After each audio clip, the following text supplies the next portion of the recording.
Hello and welcome to the Merlin Locke podcast. I'm Merle. And I'm Locke. Set sail and low expectations for everything nerd, accompanied by a healthy, albeit shameful, help and pointless banter like folks said, questionably acquired knowledge. And more. And more. Today we want to go into a game that we've been checking out with some friends as of late. I guess the genre is called like social deduction. No. Pretty much. I call it Among Us. Okay. Everything that is like it is also Among Us. So this game is called Lockdown Protocol. It's by Mirage Creative Lab. It's a developer and publishers, Mirage Creative Yeah, there Lab. you go. It's one of those games where it's basically Among Us, where you all get put into this area. All the employees, quote unquote, have tasks to do. Like tasks they have to accomplish in order to win the game. And it is overall tasks. It's not like Among Us in that you have your select tasks. No, everybody has to do these tasks. Yeah, so it's collectively you have tasks to do. So anybody can work on whatever task they want, and you all just work together to be able to achieve this. And then implanted within those employees are, what are they called? Imposters? Dissidents?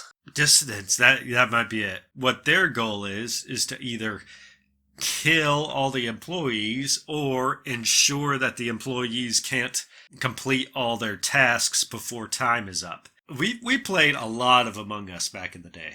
A lot. It was so much fun. We had a great time with it. And we almost got into some personal fights with one another. yeah, for sure. But I feel that that kind of comes with the territory, doesn't it? When your friends start really being able to figure you out, and then you can't even really play right because you understand one another, that the game becomes hard because now you have to absolutely change who you are. You have to change the way you operate in a game like this. You go, am I going to go full detective mode? But then what do you do when you're the dissident or the bad guy? You still have to pretend like you're the detective? That's a really hard thing to play off. It is kind of challenging. It was in Among Us because there's these periods of time where if like a body's found, there's this meeting that's called, right? And so everybody like discusses what they were doing, what they've been up to, how quote unquote far away they were from the body, and you just have to like bullshit your way through it. Now with Lockdown Protocol, there's no meetings or anything. It's just once you're in the world, that's it. Somebody has to win. Everything is done on the fly and in passing, which I myself really appreciate because I feel like it takes a lot less pressure or a lot more pressure off of the bad guys. I remember going into Among Us, and every time I was the imposter, I started getting a bit of anxiety because I was like, I got to put on this face. I kind of like bullshit my way through it, and I always had a lot of trouble with it, like tried to lie and get away with things to the point where I feel like later on in our Among Us career, I started just becoming a wild card after a while because I was just like, I just want to be completely unpredictable, and you played the same card no matter what, where you were just like, yeah guys, it's me. Like, you were the imposter? Yeah, it's me. The survivor or whatever? Yeah, it's me. Yeah, I did it. I'll never forget when you weren't the one that killed me, but you found my body. And you decided to report my body, but go a different route. You were like, yeah, it's me. I found his body. I was just over here tickling his feet. Something like that. And people were like, yeah, okay. No, I would also come in with like all these stories, like going into it. We were just sitting there. We were rewiring some things, and then he said he was having some chest pains, and I told him that maybe he needs to go see a doctor, and then he said he started getting lightheaded, and he kind of keeled over, and he collapsed, and I didn't know what to do, and I panicked, and now here we are, and I would just like come up with these ridiculous stories just to make things like more interesting, you know? But okay, so besides that, let's get back to Lockdown Protocol. But I mean, it's still that brilliant deduction, right? You doing shit like that, even with this, I feel that you could pinpoint people for who they are, right? And who the bad guys are, because the bad guys then would side with you and just be like, yeah, okay, so he did it. He's already admitting to it. It's time for him to die. And then you were like, oh, you want me to die, so you're not even questioning this. Yeah. You're pretty good on being able to pinpoint them from there. So anyway, yeah, Lockdown Protocol. So with Lockdown Protocol, though, since everything is done on the fly, it's so chaotic. And it's so much easier for the bad guys to get away with things, unless they're just kind of blatant about their approach. They decide to just go on a rampage or something like that. I don't know what you're talking about. I know no one like that. Oh man, it gets out of control fast, but it's also like it's a lot of fun. I like how everybody splits off in the beginning. There's like these little cliques here and there where everybody's hanging out with one another. I noticed that. Anybody outside of the clique you're suspicious of. Yeah. You know? You quickly you turn on everyone right from the get-go, because as soon as you're with somebody, you're like, everyone else is guilty. And it's hard to trust anybody, because you're like, everybody stay away from me. I know, because you killed me. Yeah. And I was a good guy. That was okay. So I was talking to Boldu about that whole thing. I was like, was I wrong for that? He's like, I don't think so. I was scared too. And I was like, okay, this is so 2 versus 1. I wasn't completely. You had a gun. I had a gun. Yeah. But you kept pointing your gun everywhere you went, and I was just like, see, I don't trust that. No, that's the thing, because Buddy, Spoldu, he came up to me, and he had a gun. He found a gun already, because like right from the get-go, you gotta, anybody can have a gun, anybody can have a weapon, and right when you start out, you want to go and you want to get some supplies. You want to find something to defend yourself with. So he went up and went out, and he found a gun, and one of the tasks that you have to do is like this pressurization test, where you have to pressurize like all these tanks and whatnot, and it takes a while. It takes a while to do that. And he went and got a gun, and he came up to me. He's like, "Hey Merle, come here for a second. Take this." And he dropped a gun down to me, and I was like, "Oh, okay." So I picked up the gun, and he's like, "All right, now come with me." So we went to the pressure room, and basically he just wanted me to defend him while he was doing this task, because it took so long to do this task.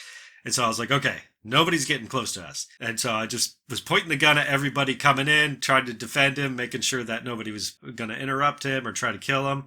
Then you came in at one point, and you had a gun as well. You had a shotgun, which is like, you know, if you're close enough with the shotgun, one hit and you're done.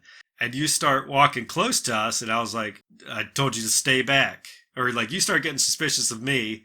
Then like I put a couple shots into you to warn you away. You were like, okay. And then you stood back a little bit. And then you started hanging out and getting, like, kind of getting chummy with us. You know, starting closer and closer.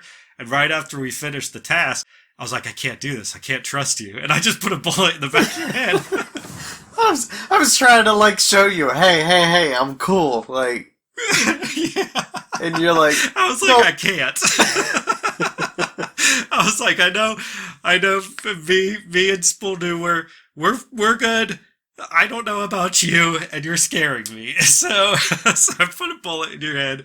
The reason why I did that was because in a match earlier on, I did the same thing to someone else, where I didn't have a gun. I had a knife, and I like went in there, you know, started hanging out with the two guys that were doing the pressurization tests. And, you know, I got back there with them. They started trusting me after a little bit. And then I killed both of them. because I was the bad guy. And I was like, So because you of knew that, because of what you did that you don't yeah, trust anybody else. yeah, that I didn't trust anybody else to come hanging out with us. Because I was like, there's no reason for you to hang out with us. Uh, you did a little self-reflecting, and you're like, you know what? I was a terrible person. Most Right, literally, I was a terrible person. right, exactly. And the thing is, I think I was a part of that two people that you killed in the pressurized room, too. Oh, wait, were you? I might have been. Oh, you might have been. Oh.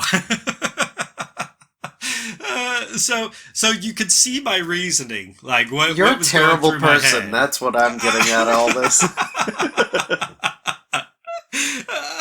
And see, just like this is how quickly your friends can turn on each other, right? Playing these social deduction games, it's so fun. But good lord, everybody gets very upset It's with each other. infuriating. You know what? I wanted to knock you out when you came up to me with somebody else and go, "It's him.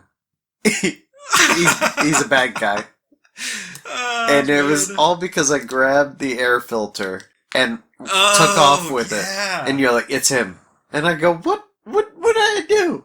You had no other reasoning for it. So, yeah, one of the tasks is cleaning these filters, these air filters. You go to the place where the vent is. You take out the filter, and then you have to go to this particular room to clean it, and then you take the filter back and you put it back into the vent. Now, I was doing the filters myself, and I grabbed one. I started going to the cleaning room to clean it.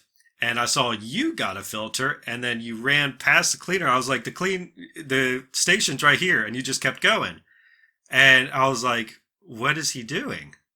And then you came back later, and you didn't have the filter, and I was like, so you just took that filter somewhere and left it? Now, I was like, that's now that's here's kind the of thing. suspicious. I saw a filter on the ground. Just a filter on the ground. And I was like, okay, I guess you just find these randomly. Because I came across a vent that had the little red dot indicating it needed change. That's as much as I knew. I was just like, okay, I'll go take it off that direction. Now, I was the bad guy, so you weren't wrong, but fuck you for even guessing. I did take it off that direction, and then I hid it in the bushes somewhere. I went.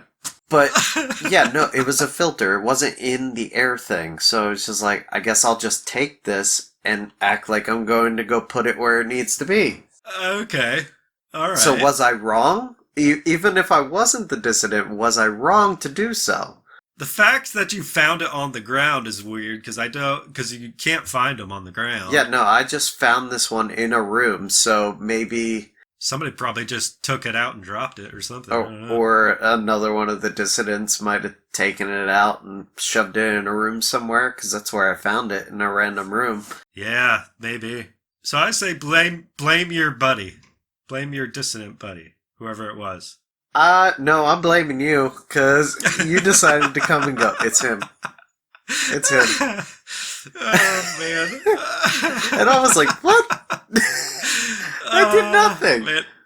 My call-outs were pretty good, though. Even after you guys killed me, you were just like, I think I recall you saying something about just like, look, you're probably screaming at me right now, but, Oh yeah! After I shot you in the back of the head, I absolutely I was. I was like, I know you're furious with me right now, and you're probably cursing my name, but I'm sorry, I couldn't trust you. I was going, fuck you.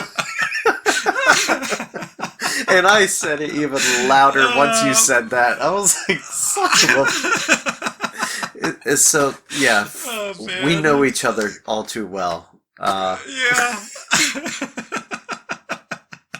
Oh God, it's such a fun game, and I enjoyed the absolute crap out of it.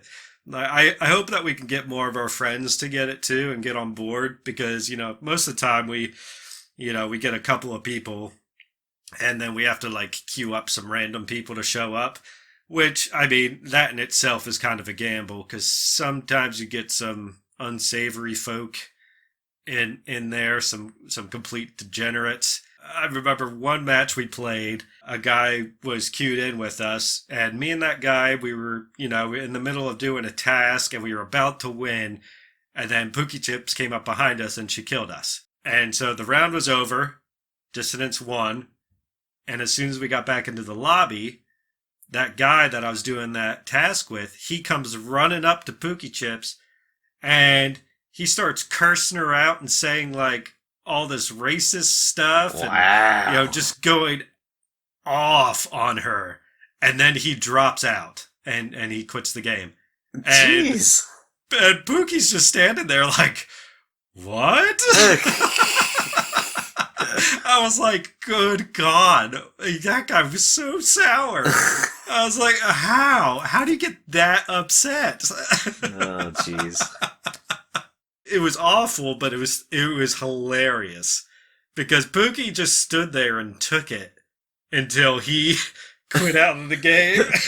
Oh, well, good on her. Yeah, she was so shocked that guy went off like that. And all of us were. We were like, well, but I admit it. Like we have met like a lot of gems, like a lot of good people playing that game. I know Spooldo and Pookie, they both played a lot more of the game than we have, and they've actually made a lot of Steam friends because of it. Playing with with all these cool people, and we've really gotten on, played like a few hours with some people, and we all got to know each other a little bit, have some goofs and gaffs, and we had an absolute ball with it. I gotta give credit to the one guy who seems to be really good at that like plant thing, because I'm terrible at it. I still have not begun to understand what to do with that because he just does it almost immediately. When he was messing with, I think it was you and someone else. Was it you and someone else where he was purposely trying to drag things out? And like we saw him like chucking canisters. I don't know if you guys actually even noticed. You guys were like following him. Oh, I don't, maybe that wasn't me. Maybe not, but they were just kind of following him around. One of them had a gun, and he's trying to play it off, and time's like really low. All he had to do was just kind of create a distraction and maybe a little bit of chaos, and it was like nobody even noticed until the very end where they're like, oh, he's purposely messing. And once time was like maybe the last 40 seconds, he was just like, I think he eventually started hitting one of them. And then that was the end of the game. And I was just like, damn, that's some good play. I gotta give him credit. I would have been mad if I was the person there to actually witness it, but I was killed off early. No surprise there. Probably you. I'm gonna blame you on this. Oh man, whatever, man. Yeah, whatever. Thank you for joining us on the Merle and Locke podcast. If you enjoyed this banter, please consider becoming a patron by going to patreon.com/Merle and Locke, or simply follow the link in the description. Thank you.